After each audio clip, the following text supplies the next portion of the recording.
आपने भोजन किया तो शरीर में एनर्जी आई। अब आप उस एनर्जी का कर क्या रहे हैं? आप अपनी एनर्जी कहां लगा रहे हैं? चुगली में, निंदा में, धोखा देने में, झूठ बोलने में, छल करने में, कपट करने में। यदि आप अपनी एनर्जी यहां खर्च कर रहे हैं तो आपने इतनी सारी एनर्जी पाई और पाकर के एनर्जी खर्च कहां कर दी? निंदा, चुगली, झूठ, कपट में।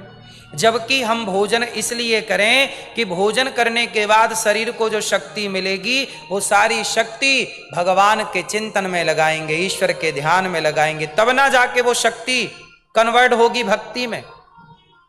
अभी आपकी शक्ति कन्वर्ट हो गई पाप में, आपने गलत किया। गलत मीन्स झूठ, छल, कपट, ये पाप, नेगेटिविटी हो गई ना।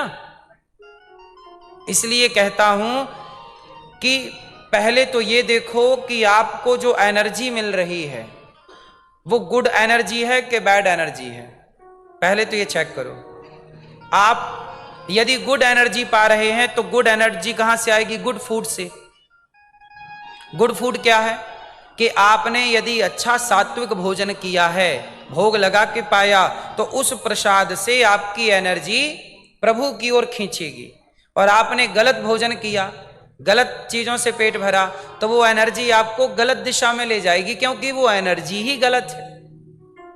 बात समझ रहे हैं?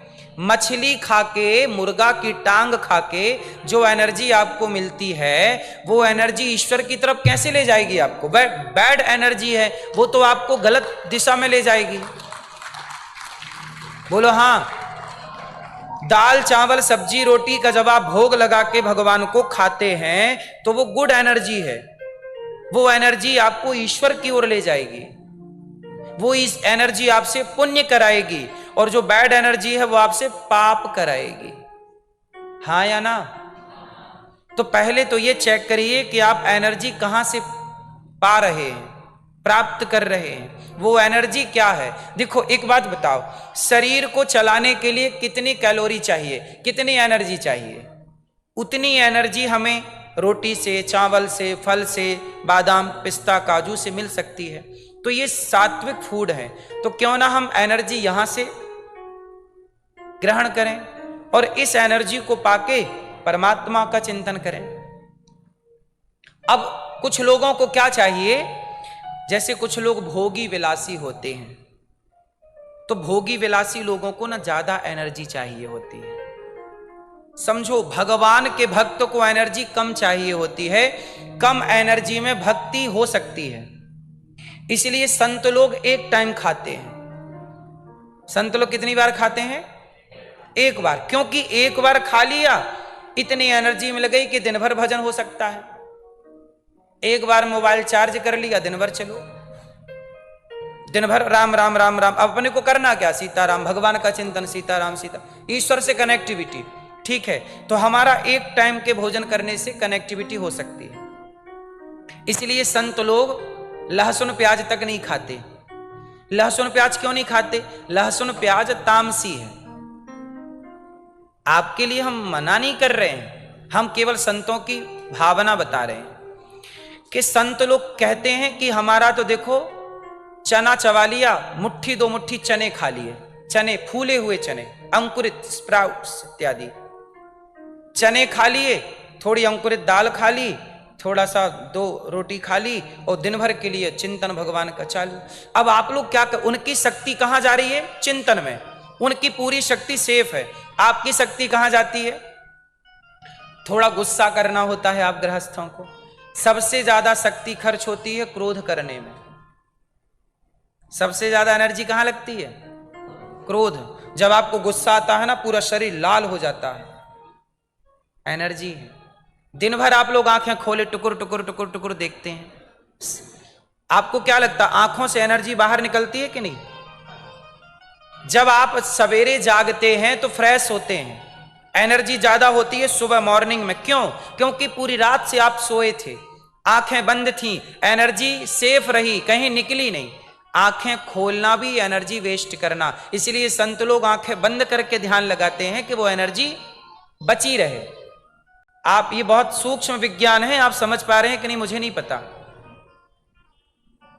आंखें खोलना, इसलिए ध्यान में आंखें बंद कराया जाता है। चलो आंखें बंद करो, क्योंकि आंखें बंद करने से आंखों से निकल रही एनर्जी को रोका जा सकता है, शक्ति बचाई जाती है।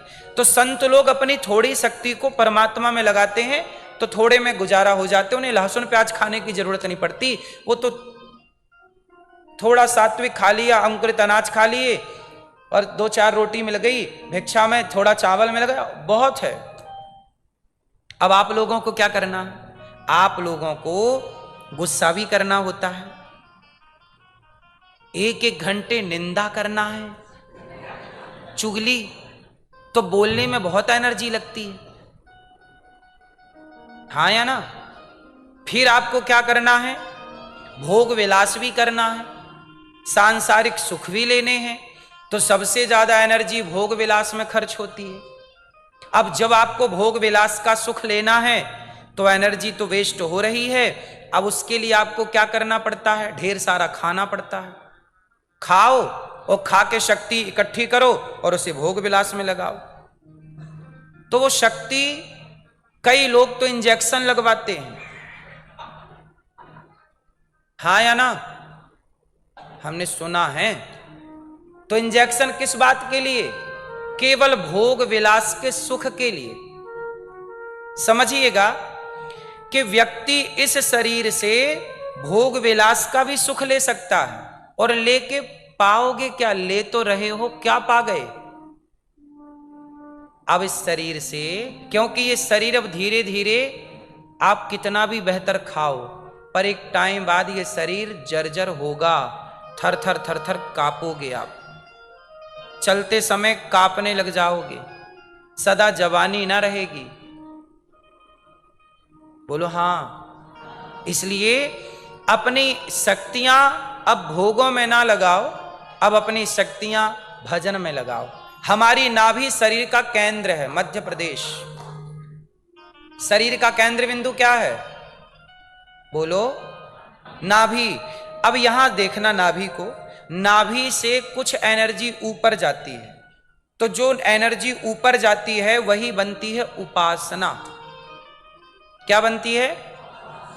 और नाभि के नीचे जो एनर्जी चली जाती है वही बनती है वासना। अब आप यदि अपनी नाभि से शक्ति नीचे की तरफ खींचते हैं तो वासना बन के पानी बन के बह जाएगी, और वही शक्ति नाभि से हृदय की तरफ मोड़ते हैं तो वही शक्ति उपासना बन के ईश्वर की प्राप्ति में सहयोग करेगी आपका, वही ईश्वर की प्राप्ति कराएगी। शक्ति आपके पास लिमिटेड है, आपके पास एनर्जी उतनी ही है। अब आप व्यर्थ का खा पी करके अपने शरीर को और यहां वहां बहाओ, उससे बेहतर है कि बच्चे हो गए आपके, अब धीरे धीरे मन को परमात्मा में लगाओ। ये भोग विलास के चक्कर में ना पड़ो। इनसे हम जितना, हमें लगता है कि सुख मिल रहा, सुख आ नहीं रहा है, सब सुख जा रहा होता है, और आपको लगता है सुख आ रहा है। रावण इसी चक्कर में, रावण जैसा ज्ञानी, रावण के पास 10 सिर थे, हमारे पास तो एक ही खोपड़ी है। हमारी जैसी तो रावण के पास 10 खोपड़ियां थी, और हम जैसी 100 खोपड़ियां उसकी एक खोपड़ी में आ जाती। बोलो हाँ। इतना बड़ा विद्वान, इतना बड़ा ज्ञानी, लेकिन वो अपनी एनर्जी कहां खर्च करना चाहता है? भोगों में। इसलिए आप लोगों से मेरी प्रार्थना है कि वही खाइए जिसको खाने से शरीर को एनर्जी मिल जाए, और सात्विक एनर्जी मिले, और वो एनर्जी परमात्मा के चिंतन में लगे। बैड एनर्जी ना हो, गुड एनर्जी हो।